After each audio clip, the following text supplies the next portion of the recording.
He says, this is the first year that I will encounter Roth IRA income limits. Congratulations. Yeah, that's a great milestone. How should I structure my contributions in light of this while trying to balance dollar cost averaging? Yeah. I feel like this is That's a question that a lot of mutants are going to have this year.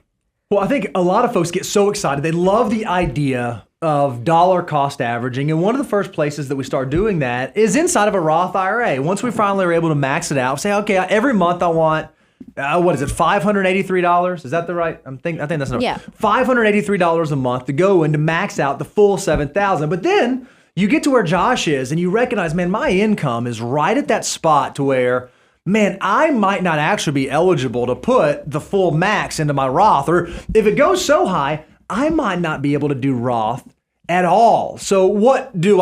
Do I just lose the Roth opportunity?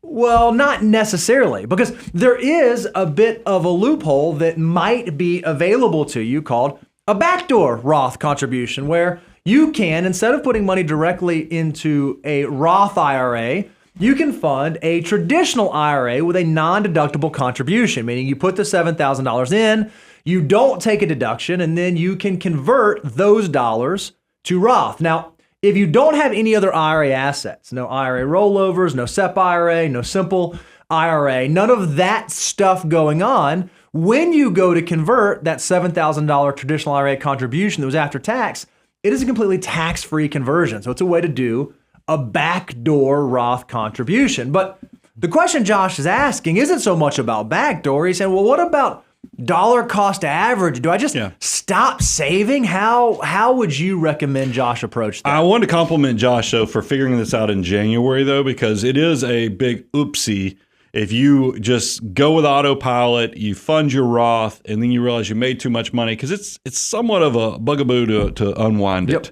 So good on you, Josh, that you're at the beginning of the year. You realize, hey, there's a good chance this year I'm going to cross the income threshold, but I really like my good behaviors, because why we like dollar cost averaging is because it makes the good habits as easy as possible, and it also protects you from making the bad habits that much harder, because the money's already found a positive place to work in your financial life. But here's what I think Bo and Josh are alluding to, is I don't think you have to shut down dollar cost averaging. I like the idea of allocating the money, but maybe your monthly investment is now going into your cash reserves and your savings accounts, and then you choose, after you definitively figure out, are you going just direct contribution to my Roth, or do I need to go through the backdoor process, assuming I have no other IRA assets, and then you're going to fund that all at once. It doesn't make sense to do conversions 12 times a year. It's logistically worth the squeeze. it's just too much. It's too much hassle factor to make it work. So more than likely, you're going to convert once a year. So that's why the dollar cost averaging into cash, build up your $7,000 contribution, figure out where you are on the income threshold, whether you're doing direct or you're going to do backdoor contributions, and then make it happen all at once. And you do.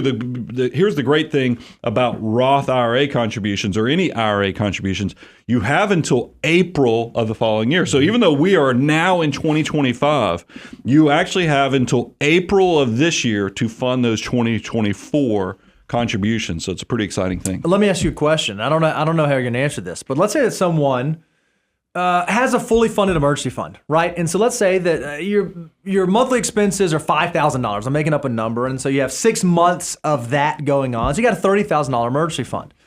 What would you tell someone, or would you be okay if someone said, you know what, instead of just saving up that $7,000 every month in cash, if I wanted to be working, what if I opened up an after-tax brokerage account? And every month I was just dollar cost averaging into my after-tax brokerage account. And then when I get into the new year, I have the choice, maybe I had a bonus, maybe I had some extra cash that I could use, or I could use some of my emergency fund and then just rebuild it up, or I could then sell the brokerage asset. So that way, instead of having the money sit in cash, it's still working for you. Is that a viable solution, or are you not like that? I mean, it's a balance. I mean, maybe you and I, because I'm a little older, so I'm more on that stay wealthy versus get wealthy phase, make versus maintain, as we often talk about. So I would rather your cash reserves be a little frothier Okay. And then because I just don't want to break the moat of your cash reserves, because I need that to be something that is separated out for emergencies and for when things go bad. You're not because I just don't want. It's a slippery slope. I'll take $7,000 out of my emergency reserves, fund the Roth. I'll make it back up. Well, what if you don't start the makeup? It's the behavioral stuff. But I do think. But you are hitting on something I think is a very positive behavior is once you realize that your cash reserves start getting frothy and building up beyond. Now, for me, because I know a lot of the haters out there, brand new year, are going to be like, who has extra money? For me, it didn't start feeling like I had extra money until I was in my early 40s. So if you're in your 20s, 30s, messy middle, relax. It's going to be okay. Keep being deliberate. Keep being disciplined. It will get better and easier.